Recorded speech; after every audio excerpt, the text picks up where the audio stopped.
ಪ್ರಥಮ್ ಎಂಬ ಈ ವ್ಯಕ್ತಿ ಪವರ್ ಸ್ಟಾರ್ ಪುನೀತ್ ರಾಜ್ಕುಮಾರ್ ಮತ್ತು ಚಾಲೆಂಜಿಂಗ್ ಸ್ಟಾರ್ ದರ್ಶನ್ ಅವರ ಅಭಿಮಾನಿಗಳ ಮಧ್ಯೆ ತಂದಿಟ್ಟು ತಮ್ಮ ಬೇಳೆ ಬೇಯಿಸಿಕೊಳ್ತಾ ಇದ್ದಾರಾ? ಸೋಷಿಯಲ್ ಮೀಡಿಯಾದಲ್ಲಿ ಇವರ ವಿರುದ್ಧ ಎದ್ದಿರುವ ದರ್ಶನ್ ಅಭಿಮಾನಿಗಳ ಅಲೆಯಿಂದ ತಪ್ಪಿಸಿಕೊಳ್ಳಲು ಪವರ್ ಸ್ಟಾರ್ ಅಭಿಮಾನಿಗಳ ಆಶ್ರಯ ಪಡೆಯೋಕೆ ಪ್ರಯತ್ನ ಮಾಡ್ತಾ ಇದ್ದಾರಾ? ಇತ್ತೀಚೆಗೆ ಅವರು ಕೊಟ್ಟಿರುವ ಹೇಳಿಕೆಗಳು ಮತ್ತು ಅಪ್ಪು ಹುಟ್ಟುಹಬ್ಬದಂದು ಆಡಿರುವ ಮಾತುಗಳು ಇದಕ್ಕೆ ಪುಷ್ಟಿ ನೀಡಿದಂತಿವೆ.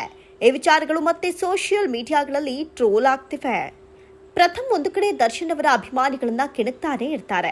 ಇನ್ನೊಂದು ಕಡೆ ದರ್ಶನ್ ಹುಟ್ಟುಹಬ್ಬದ ದಿನ ಪೋಸ್ಟ್ ಮಾಡಿಕೊಂಡು ಅವರನ್ನ ಓಲೈಸುವ ಕೆಲಸವನ್ನ ಮಾಡ್ತಾರೆ.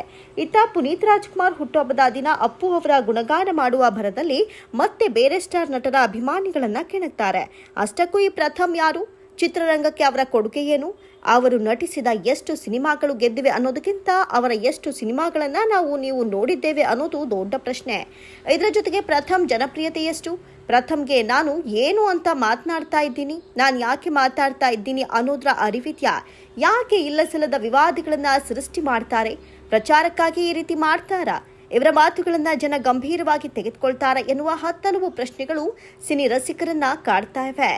ಪುನೀತ್ ರಾಜ್ಕುಮಾರ್ ಅವರ 50ನೇ ಹುಟ್ಟುಹಬ್ಬದಲ್ಲಿ ಭಾಗವಹಿಸಿದ್ದ ನಟ ಪ್ರಥಮ್ ಅಲ್ಲಿ ನೆರೆದಿದ್ದ ಅಪ್ಪು ಅಭಿಮಾನಿಗಳನ್ನ ಹೊಗಳೋ ಬರದಲ್ಲಿ ಇವರು ಯಾರು ಗೀ ರೈಸ್, ಫ್ರೈಡ್ ರೈಸ್, ರೈಸ್ಗಾಗಿ ಬಂದು ಜೈ ಅಂತ ಕೂಗುವವರಲ್ಲ, ಹೃದಯದಿಂದ ಬರುವವರು ಅಂತ ಹೇಳೋ ಮೂಲಕ ಸುಖ ಸುಮ್ಮನೆ ಮತ್ತೆ ವಿವಾದವನ್ನ ಹುಟ್ಟಾಕಿದ್ದಾರೆ.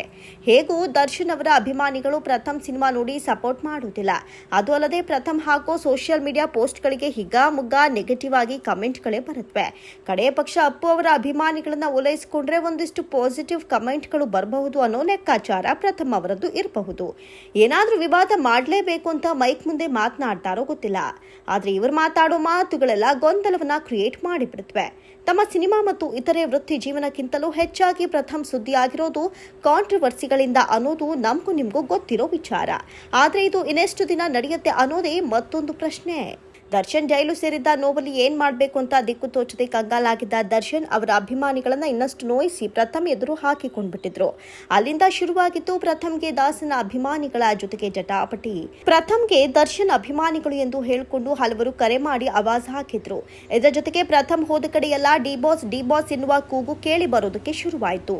ಇತ್ತೀಚೆಗೆ ನಟ ಡಾಲಿ ಧನಂಜಯ ಮದುವೆಯ ಸಂದರ್ಭದಲ್ಲೂ ಪ್ರಥಮ್ಗೆ ಇಂಥ ಸಂದರ್ಭ ಎದುರಾಯಿತು. ನವ ಜೋಡಿಗಳಿಗೆ ಪ್ರಥಮ್ ಶುಭ ಕೋರ್ತಾ ಇದ್ದ ವೇಳೆ ಗುಂಪಿನಲ್ಲಿದ್ದ ವ್ಯಕ್ತಿಯೊಬ್ಬ ಜೈ ಡಿ ಬಾಸ್ ಅಂತ ಕೂಗಿದ್ದ. ಇದಕ್ಕೆ ಪ್ರಥಮ್, ನಿನ್ನ ಅಪ್ಪ ಅಮ್ಮ ನಿನಗೆ ಬಾಸು, ಮುಖ ತೋರಿಸಲು ಯೋಗ್ಯತೆ ಇಲ್ಲ ನಿನಗೆ ಅಂತ ಫುಲ್ ಬೆಂಡೆತ್ತಿದ್ರು. ಇಷ್ಟೆಲ್ಲ ನಡೆದ್ರೂ ಕೂಡ ನಟ ದರ್ಶನ್ ಹುಟ್ಟುಹಬ್ಬಕ್ಕೆ ಅವರ ಜೊತೆಗಿನ ವಿಶೇಷ ಫೋಟೋವನ್ನ ಪ್ರಥಮ್ ಶೇರ್ ಮಾಡಿಕೊಂಡು ವಿಶ್ ಮಾಡಿದ್ರು. ಫೋಟೋ ಜೊತೆಗೆ, ಮೊದಲು ನಾವು ಹೀಗಿದ್ವಿ, ಹಾಳಾದ ಸೋಷಿಯಲ್ ಮೀಡಿಯಾ ಬಂದು ನಾನು ಹೇಳಿದ್ದನ್ನ ಕೆಲವು ಅನಕ್ಷರಸ್ಥರು ಬೇರೆ ರೀತಿ ತಿರುಚಿ ಸ್ವಲ್ಪ ಗೊಂದಲ ಸೃಷ್ಟಿ ಮಾಡಿದ್ದಾರೆ. ಶೀಘ್ರದಲ್ಲೇ ನಿಮ್ಮನ್ನ ಭೇಟಿ ಮಾಡ್ತೀನಿ, ಅಲ್ಲಿ ತನಕ ಈ ಗೊಂದಲ ಇದ್ದಿದ್ದೆ ಅಂತ ಪ್ರಥಮ್ ಬರೆದುಕೊಂಡಿದ್ರು. ಇದನ್ನ ಓದಿದ ದರ್ಶನ್ ಫ್ಯಾನ್ಸ್ ಪ್ರಥಮ್ ಬಕೆಟ್ ಹಿಡಿತಾ ಇದ್ದಾನೆ ಅಂತ ಕಮೆಂಟ್ ಹಾಕಿದ್ರು. ಈ ನಡುವೆ ಪ್ರಥಮ್ ವಿಡಿಯೋ ಮತ್ತು ಫೋಟೋಗಳನ್ನ ಬಳಸಿ ಟ್ರೋಲ್ ಮಾಡಿ ತೇಜೋವಧೆ ಮಾಡಲಾಗ್ತಾ ಇದೆ ಅಂತ ಬೇಸರದಿಂದ ಪ್ರಥಮ್ ಪೊಲೀಸರ ಮೊರೆ ಹೋಗಿದ್ರು. ಒಟ್ಟಾರೆ ಈ ವಿವಾದಕ್ಕೆ ಫುಲ್ ಸ್ಟಾಪ್ ಬೀಳಬೇಕಂದ್ರೆ ಪ್ರಥಮ್ ತಮ್ಮ ಮಾತಿನ ಮೇಲೆ ಹಿಡಿತ ಸಾಧಿಸಬೇಕು. ಅನಗತ್ಯ ಹೇಳಿಕೆಗಳನ್ನ ನೀಡೋ ಬದಲು ಎಷ್ಟು ಬೇಕೋ ಅಷ್ಟೇ ಮಾತನಾಡಬೇಕು. ಆಗ ದರ್ಶನ್ ಅಭಿಮಾನಿಗಳು ಸುಮ್ಮನಾಗ್ತಾರೆ. ಇಲ್ಲವಾದ್ರೆ ಇದು ನಿರಂತರವಾಗಿ ಮುಂದುವರಿಯೋದಂತೂ ಗ್ಯಾರಂಟಿ.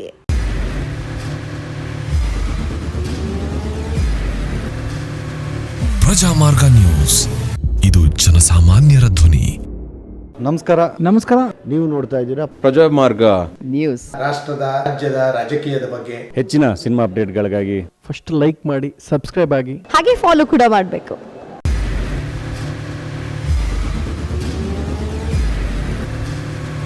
ಪ್ರಜಾಮಾರ್ಗ ನ್ಯೂಸ್, ಇದು ಜನಸಾಮಾನ್ಯರ ಧ್ವನಿ. ನಮಸ್ಕಾರ. ನೀವು ನೋಡ್ತಾ ಇದ್ದೀರಾ ಪ್ರಜಾಮಾರ್ಗ ನ್ಯೂಸ್. ರಾಷ್ಟ್ರದ, ರಾಜ್ಯದ, ರಾಜಕೀಯದ ಬಗ್ಗೆ ಹೆಚ್ಚಿನ ಸಿನಿಮಾ ಅಪ್ಡೇಟ್ಗಳಿಗಾಗಿ ಫಸ್ಟ್ ಲೈಕ್ ಮಾಡಿ, ಸಬ್ಸ್ಕ್ರೈಬ್ ಆಗಿ, ಹಾಗೆ ಫಾಲೋ ಕೂಡ ಮಾಡಬೇಕು.